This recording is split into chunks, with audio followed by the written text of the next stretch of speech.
जाहिर है कि कोई कंपैरिजन ही नहीं है। उनकी जो फिल्म इंडस्ट्री है भारत की, वो तो दुनिया की चंद बेहतरीन फिल्म इंडस्ट्री। बात करेंगे पुष्पा 2 एक बहुत ही अमेजिंग बिजनेस क्रिएट कर चुकी है। All the records are been broken by Pushpa 2। Bharat के साथ जो शोबिज़ हमारी इंडस्ट्री, हम भारत से बहुत पीछे हैं। आप समझते हैं कि सियासत को एक तरफ रख के हमें भारत के साथ कोई शोबिज़ इंडस्ट्री, फिल्म इंडस्ट्री में कोई मुआहदे करने चाहिए, हाथ बढ़ाना चाहिए? इससे लगता यह है कि हमें अय्याशी, गपशप, नंगी ख़वातीन और उसे क्या कहते हैं हिंदुस्तानी फिल्मों के अंदर जो कुछ होता है वो ज़रा हमारी तबीयत के उससे दिल खुश होते हैं। तो ये जो आप बात कर रही हैं ना सकाफती मुफादात में, आप अमेरिका के अवाम से ज़्यादा रूस के अवाम के हमदर्द नहीं हो सकते, लेकिन कौमों के मुफादात होते हैं, उसके मुताबिक चलना चाहिए। ऐसा तो अब इंडिया की फिल्म इंडस्ट्री में भी इन्वॉल्व हो गया। आपने कहा ना बिजनेसमैन आ गए, वहां पर भी मेरा ख्याल है कि बहुत बड़े बड़े बिजनेसमैन ऐसे होंगे जो कि उसमें सरमाया लगाते हैं। उनकी जो फिल्म होती है उसका तो अब जो वो सारा वो होता है, इन्वेस्टमेंट होती है, वो तो बिलियंस में जाती है, यानी और वो जब वो कमाती है तो कितने 100 करोड़ कमाया है इसकी गिनती हो रही होती है। डेफिनेटली फिर इंडिया की इंडस्ट्री बढ़ी तो इंडिया बेहतर है इसके अंदर। पाकिस्तान की फिल्म इंडस्ट्री को देखें तो वही गंडासा, बदमाशी और इस तरह की फिल्में, कंपैरिजन तो बनता ही नहीं है, क्योंकि इंडियन मूवी इंडस्ट्री बहुत ज़बरदस्त है और देखा जाए तो उनकी मूवीज़ जो हैं वो रिकॉर्ड तो और बिजनेस कर दिया। बिजनेस जो है वो इतना मैसिव क्रिएट कर दिया है पुष्पा 2 ने। लेकिन अब करेंगे कंपैरिजन। पुष्पा 2 की अभी तक इंडिया में टोटल उसकी कलेक्शन हो चुकी है 1700 करोड़ प्लस, ठीक है। और इंडिया की जितनी भी ऑडियंस है वो कह रही है कि इसको कंपेयर करिए दंगल की कलेक्शन के साथ, कि दंगल की कलेक्शन कहीं ना कहीं मतलब कि फेक दिखाई गई थी, चाइनीज कलेक्शन को शामिल करके 2400 CR मतलब इतनी बनाई गई थी। लेकिन अब इंडियन ऑडियंस का ये कहना है कि पुष्पा 2 सारे रिकॉर्ड तोड़ के, बाहुबली का भी, KGF का भी, सबके रिकॉर्ड तोड़ के इस वक्त टॉप पे बैठी है विथ 1700 to 1800 CR। और दंगल के बारे में आप क्या बोलेंगे और पुष्पा 2 की कलेक्शन के बारे में आप क्या बोलेंगे? इस तरह पुष्पा 2 की हाइप 2 साल पहले से क्रिएट कर दी जाती है, आज भी दंगल 2 बने तो शायद वो इससे ज्यादा पैसे कमा दी। जब तक इंडियन फिल्म पाकिस्तानी सिनेमा में लगती रहेगी, Pakistani cinema will also continue to flourish. That's an excellent observation. But if it doesn't, तो वो जो सिनेमा गोइंग कल्चर है, अगर आपको सलमान खान की फिल्म नजर आ रही है, शाहरुख खान की फिल्म नजर आ रही है, तो फिर आप शान की फिल्म भी देखने जाएंगे, ऐसे और क्या कहते हैं आपके जो नए अपने स्टार्स हैं उनकी भी, बिकॉज हमारे स्टार्स अभी कम अज कम इवन वहीद मुराद और नदीम के लेवल पर भी नहीं है, बिल्कुल ये कहीं नीचे हैं उस। जय हिंद दोस्तों, नमस्कार दोस्तों। जब से अल्लू अर्जुन की फिल्म पुष्पा 2 आई है, इस फिल्म ने कमाई के सारे रिकॉर्ड तोड़ दिए हैं। अभी तक हिंदी में ही इस फिल्म ने 800 करोड़ रुपए की कमाई कर ली है, जो अभी तक किसी भी भारतीय फिल्म ने नहीं कमाए थे। पुष्पा 2 ने पूरे भारत में 1200 करोड़ रुपए से ज्यादा की कमाई कर ली है और अभी ये फिल्म रुकने वाली नहीं है। आने वाले संडे तक ये फिल्म वर्ल्ड वाइड 2000 करोड़ रुपए कमा लेगी। पुष्पा 2 की कमाई देखकर पाकिस्तानी हैरान है और कह रहे हैं कि भारत की फिल्म पुष्पा 2 2000 करोड़ रुपए कमाने जा रही है, जो पाकिस्तान के 6500 करोड़ रुपए बनते हैं। कह रहे हैं कि भारत की फिल्में पाकिस्तान में रिलीज होनी चाहिए। हमें पुष्पा 2 जैसी फिल्में देखनी है, पाकिस्तान में ऐसी फिल्में नहीं बनती हैं। दोस्तों, ऐसी फिल्में पाकिस्तान में कैसे बनेगी? पाकिस्तान तो ऊपर से लेकर नीचे तक कर्ज में डूबा हुआ है, सऊदी और चाइना की भीख पर चल रहा है। भारत की एक फिल्म में 2 दिनों में ही इतना पैसा कमा लिया है, हमारी कोई भी फिल्म इतना नहीं कमा पाई है। दोस्तों, पाकिस्तान एक कंगाल मुल्क है जो चाइना और सऊदी की भीख पर चल रहा है। पाकिस्तान के प्रधानमंत्री समेत पूरा देश भिखारियों से भरा हुआ है।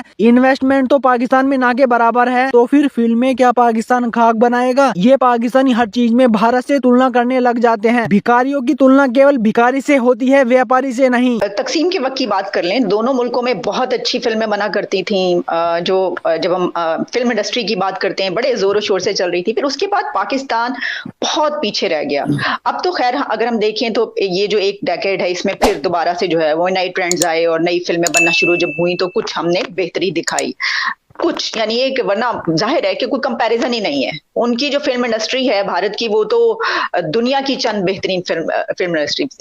तो अगर हम उसको ना भी देखें, लेकिन इतना पीछे तो नहीं रहना चाहिए था। क्यों ऐसा हुआ? ऐसा तो अब इंडिया की फिल्म इंडस्ट्री में भी इन्वॉल्व हो गया। आपने कहा ना बिजनेसमैन आ गए, वहां पर भी मेरा ख्याल है कि बहुत बड़े बड़े बिजनेसमैन ऐसे होंगे जो कि उसमें सरमाया लगाते हैं। उनकी जो फिल्म होती है उसका तो अब जो वो सारा वो होता है, इन्वेस्टमेंट होती है, वो तो बिलियंस में जाती है, यानी और वो जब वो कमाती है तो कितने 100 करोड़ कमाया है इसकी गिनती हो रही होती है।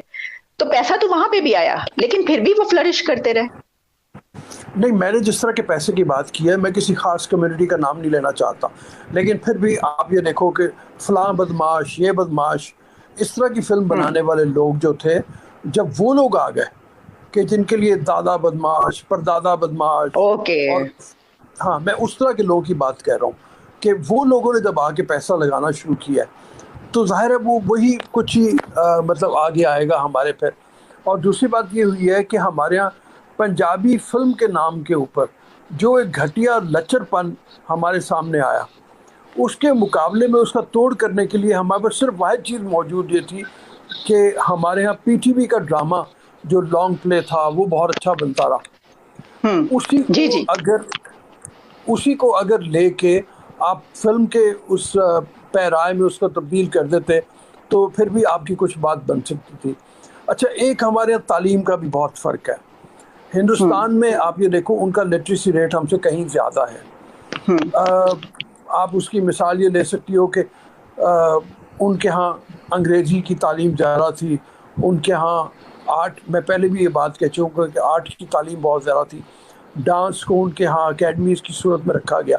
मैं एक आपको बात बताता हूँ कि मुझे याद है जब मैं पढ़ा था, ये 1990 की बात है, तो अमेरिका में प्रोफेसर मंजूर एजाज हैं, मशहूर स्कॉलर हैं, उनके घर पे एक दावत थी।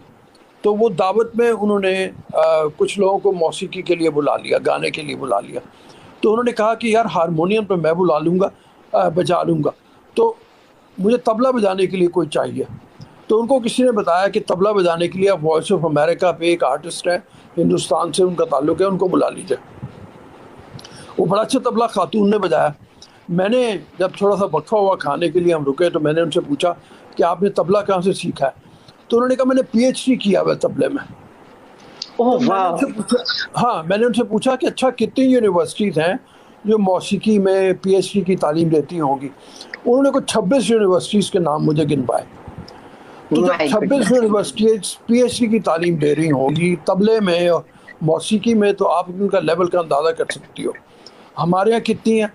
अब हमारे यहाँ सूरत हाल ये है कि इस वक्त तकरीबन पाकिस्तान की हर यूनिवर्सिटी में फिल्म एंड TV के कोर्सेज पढ़ाए जा रहे हैं। मैंने अमेरिका से पढ़ा हुआ है और मैं यहाँ के कोर्सेज के कंपैरिजन में ये बता सकता हूँ कि सिवाय घटियापन के कुछ भी नहीं है, बहुत ही लो लेवल की तालीम है। सिकंदर जो मूवी आ रही है सलमान खान की, इसके बारे में कहा जा रहा है कि ये किसी चीज़ की कॉपी नहीं है, मतलब ये टोटली एक फ्रेश स्टोरी है। अब इसके ट्रेलर ने एक छोटा सा जो उन्होंने टीज़र निकाला है, उस टीज़र ने 24 घंटे के अंदर पुष्पा के टीज़र का रिकॉर्ड भी तोड़ दिया। पुष्पा का तकरीबन 3 करोड़ व्यू थे, इसने ऑर्गेनिकली 5 करोड़ व्यू ले लिए सलमान खान ने। और इंडिया में 2 मतलब के स्टेट्स की आपस में लड़ाई चल रही है, आप समझ सकते हैं, मुंबई वर्सेस तेलुगु इंडस्ट्री, जो उनकी आपस में लड़ाई चल रही है कि जी सलमान खान को अगर आप कंपेयर करते हैं पुष्पा के साथ या उसके साथ अल्लू अर्जुन के साथ, या अल्लू अर्जुन को कंपेयर करते हैं सलमान खान के साथ, तो ये आजकल बहस बड़ी इन है उधर इंडिया में। सर लड़ाई इस वजह से नहीं चलती क्योंकि जो उसमें डायरेक्टर वो तमिल है, वो साउथ का है, और उसने गजनी बनाई, उसने अक्षय कुमार से एक मूवी बनाई थी मैं जिसका नाम भूल गया, वो बनाई, उसके अलावा अब वो सलमान खान बना रहा है, तो उनको वो तो बनना चाहिए, वो बंदा ओरिजिनल स्क्रिप्ट के पास काम करता है। मैंने सलमान खान के जो टीज़र हैं, ट्रेलर हैं, उनकी पिछली फिल्मों के भी सबसे ज़्यादा रिव्यूज़ होते हैं, बट मूवी का आगे जो टोटल प्रोडक्ट है वो फ्लॉप होता है। बट इसमें उम्मीद ये कि उसको भी पता है ये डू एंड डाई सिचुएशन है इस टाइम मेरे लिए, तो साजन नडियाडवाला को उसने यूज़ किया है और साथ उसने एक साउथ का डायरेक्टर यूज़ किया है। तो मेरे ख्याल से जो डायरेक्टर की हिस्ट्री है, सलमान खान की डायरेक्टर की हिस्ट्री है, वो कुछ बेहतर चीज़ सलमान खान पेश करेगा। और जहाँ तक बिज़नेस की बात है, बिजनेस देखें इंडियंस में वो आ गए, उनको इतना बिजनेस मिला, हमें क्यों नहीं मिला? देखें अब इंडिया ये नहीं कर रहा, इंडिया का फैन दे रहा है कि उनको कंटेंट क्या मिल रहा है, जिस कंटेंट में उनको अच्छा मिल रहा है, वो साउथ का हो, वो भोजपुरी का हो, वो OT का हो, जहाँ उनको मिलेगा वो उसके पास जाएंगे, चाहे अगर उनको OTT जी मिल रही है, उनको इस टाइम कंटेंट चाहिए। वो अब सलमान खान और आमिर खान टैग खत्म हो गए हैं।